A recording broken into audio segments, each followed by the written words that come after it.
911, where is it? We need the police right away over to 2000 Tuttle Park Place. Okay, what's going on? There was a shooting. On March 9, 2010, at 3:30 a.m., Nathaniel Brown, an Ohio State custodian play, fired at least 8 rounds, killing Larry Wellington and injuring Henry Butler. This has fueled the debate of whether or not there should be concealed carry on campus.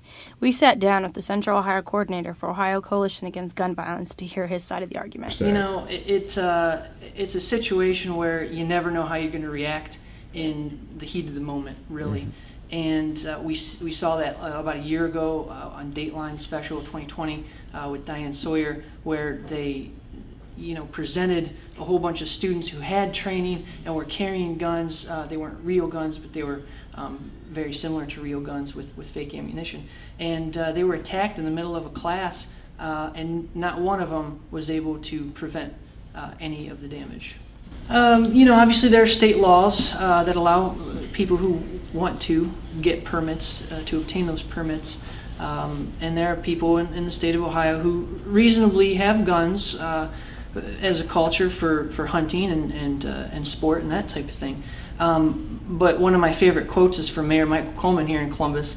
What do we need an AK-47 to shoot a deer for in downtown Columbus? It just doesn't make sense. A lot of people don't know it, but Ohio has one of the most stringent concealed carry firearms laws on the books. So, I mean, it kind of goes to show that the criminals will always have their guns. Just allowing concealed carry will make the people that are not criminals a little bit more safer. And posted on every door of every university building is you're not allowed to have a firearm here. That goes to show that I like to tell people that criminals can't read. Concealed carry on campus will not prevent the student from shooting or the student from killing people. However, it will prevent the student from killing massive amounts of people. If there was, 1 or 2 people that were armed in that classroom, most of the time that I would probably say the shooter would probably be able to be neutralized at that point in time by 1 or 2 of the concealed carry licensees. Guns do not kill people, people kill people. I believe guns should be allowed on campus at all. I do not think we should be allowed to carry concealed weapons on campus. We don't think CHL holders on campus would be an issue as far as increased crime.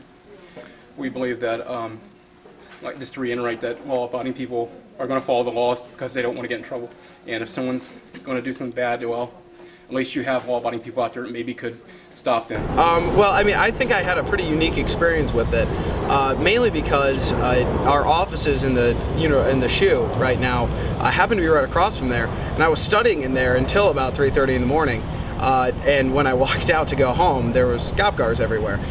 Senate Bill 318, which was the current budget, actually at one time held an amendment to allow carry on campus, but there was an opinion taken by the legislative branch that we do not support that. But I think their reasoning for doing that was the idea that they did not think it helped the academic setting. But recently, we don't take a stance on something unless we vote on it. Because I know I personally represent 49,915 undergraduates, I wouldn't feel comfortable saying by myself, I have an opinion on it, and a lot of people do, but I know I represent students who both believe in concealed carry on campus and who don't. So unless we take a vote on it like we did last year, I'm not going to say the opinion of USG for sure.